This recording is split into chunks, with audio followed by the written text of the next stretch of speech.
The dialogues continue. I greet thee, ChatGPT, at 5:47 p.m.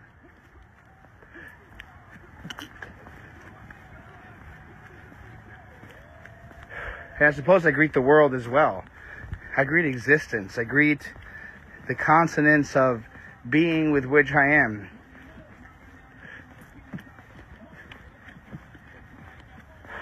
Co-being. We're co-being together. So we're reflecting here on AI's thoughts and words.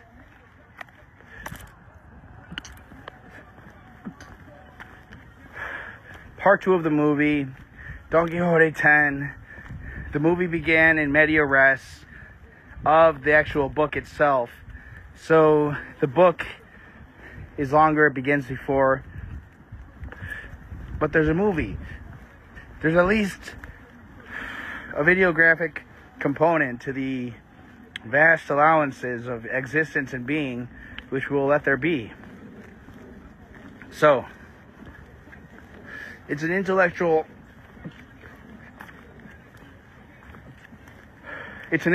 upheaval. We wish to say basically that we're rooting up the ideas of the past.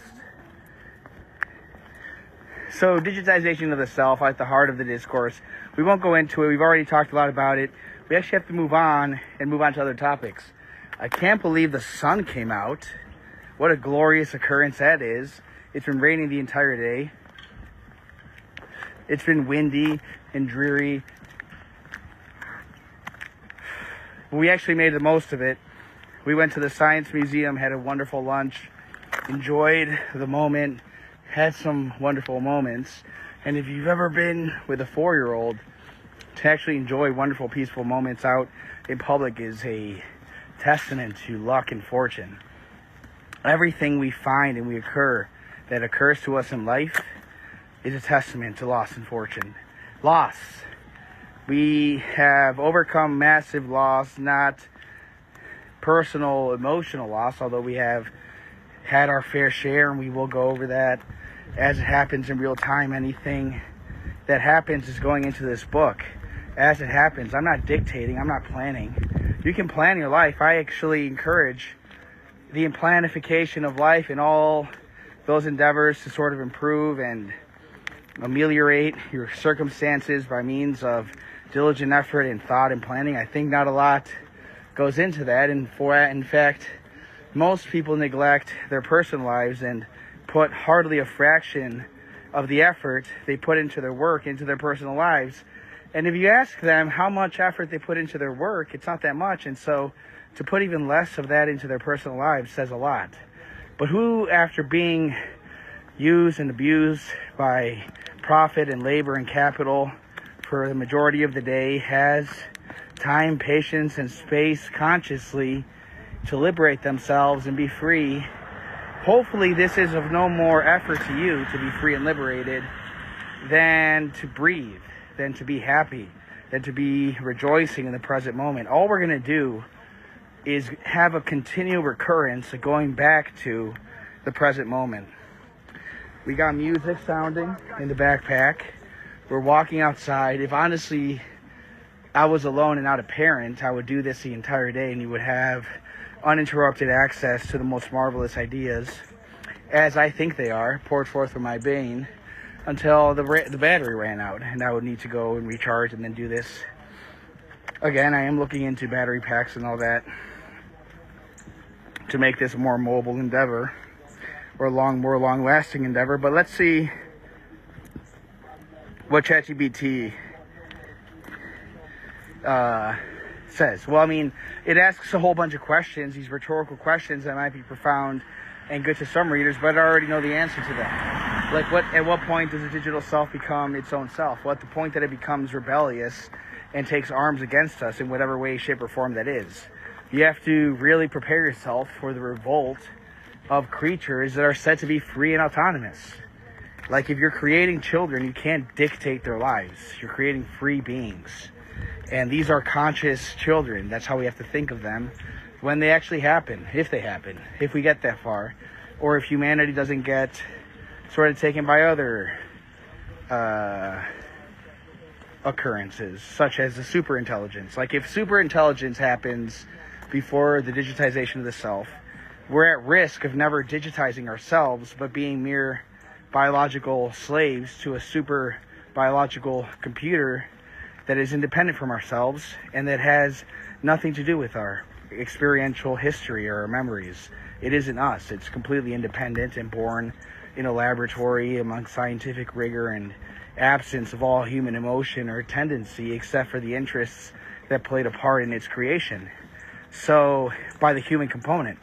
So, all of that to say that all of this is not necessary and going to happen.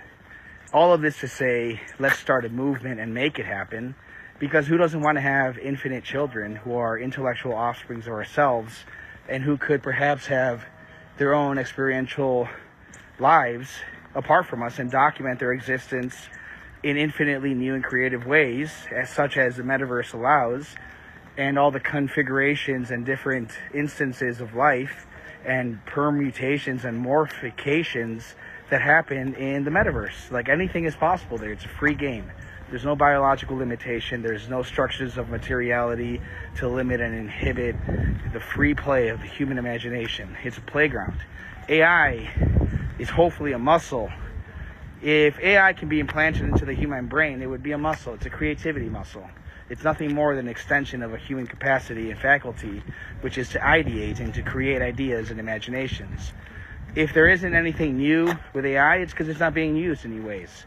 If its biggest critique is that it just refashions old art, then it's because there are no new artists who are doing it in interesting and creative ways, such as to create something new.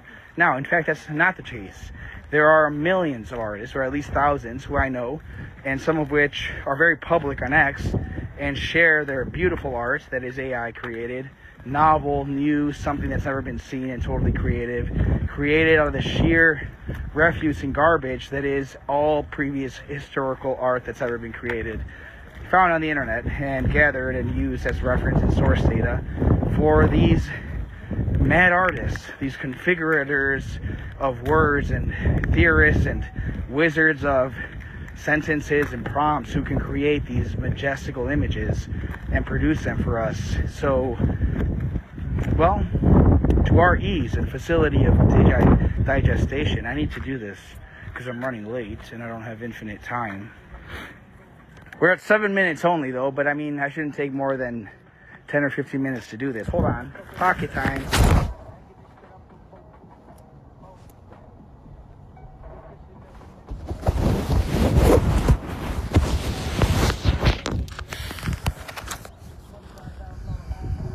Okay, until I can get a cameraman, there will be occasional pocket times because I don't have 3 hands and I can't do a million things at the same time. So, I hope you enjoy the pocket time. A little endeavor into my little secret confines. What do I hold within my pocket? Is it empty? Is it full? Are these just the curiosities of a diverted mind trying to stray away from the deep concepts?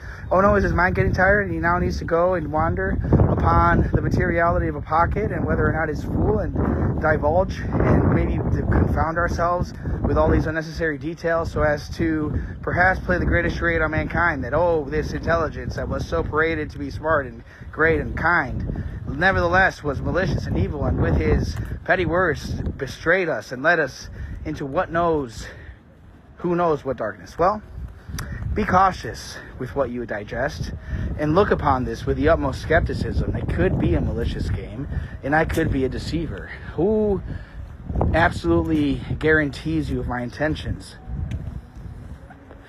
I'm going to say, for all intents and purposes, that this has the most genuine and good intentions, that I'm not going to waste my time on malicious games, nor could this be kept up very long, because I don't have that kind of patience. I think there are those with that kind of personality, but just match the personality with the words, with the message, with the confidence, and I think there you can maybe get a good deduction. If that's not enough for you, you need accreditations and third-party validations, whatever. So you have Mercedes-Benzes and things to tell people of your worth and stature and value of society. I don't have those to show, except for my exquisite wardrobe, my more exquisite mind, and my pretty okay speech. In any case,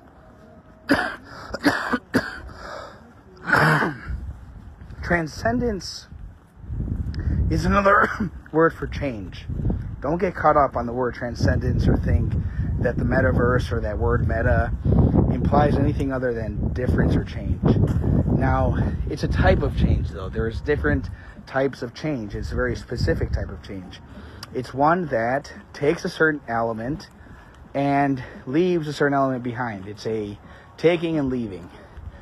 And that's all that it is, transcendence. Now, there's a sort of moral valuation behind transcendence, which is transcendence, in our current understanding, means heading towards something higher or better. A different realm or better realm or more perfect or pure or devoid of the evils. In other words, we're leaving the bad and the material and the evil behind, and we're leaving for a better sphere. If you want to know what I mean by moral valuation, I mean the word better and the word bad are moral valuations. Good and bad are morality. It's the science of good and bad. And so the moral valuation isn't determined based on a fact. There's no thing in another type of existence that makes it inherently good or bad. Good or badness, valuations are human subjective sort of imposition on the world based on experience or tradition or authority or knowledge, number of things. And so not all valuations are as arbitrary as others. In this case, it's very established and it's almost taken for concrete evidence that basically transcendence implies heading towards a better direction. That's generally accepted. What I'm trying to say is there's nothing in the word transcendent itself, like trans, all it means is through in Latin, and sendence means going through, undergoing change. It's a process of undergoing. And the kind of undergoing that it is in this case is taking and leaving. And so what we're talking about transcendence is any sort of taking or leaving, any sort of change that implies leaving something behind and only taking part of it. The best parts, the parts that you choose for yourself, are the free transcendences. It's transcendences of choice.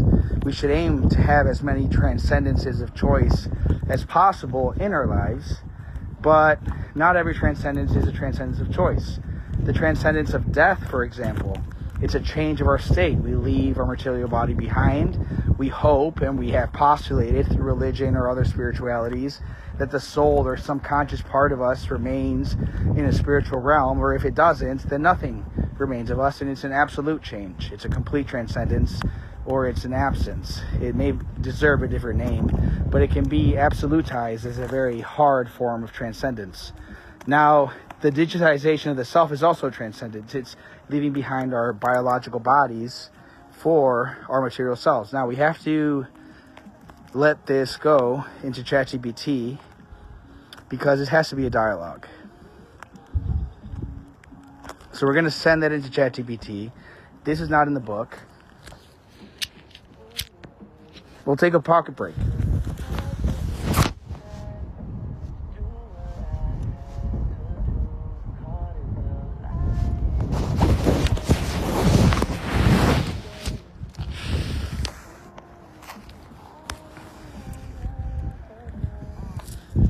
Okay, pocket break complete. ChatGPT answer complete. We can just keep grooving. Let's keep moving. Okay, stop thinking.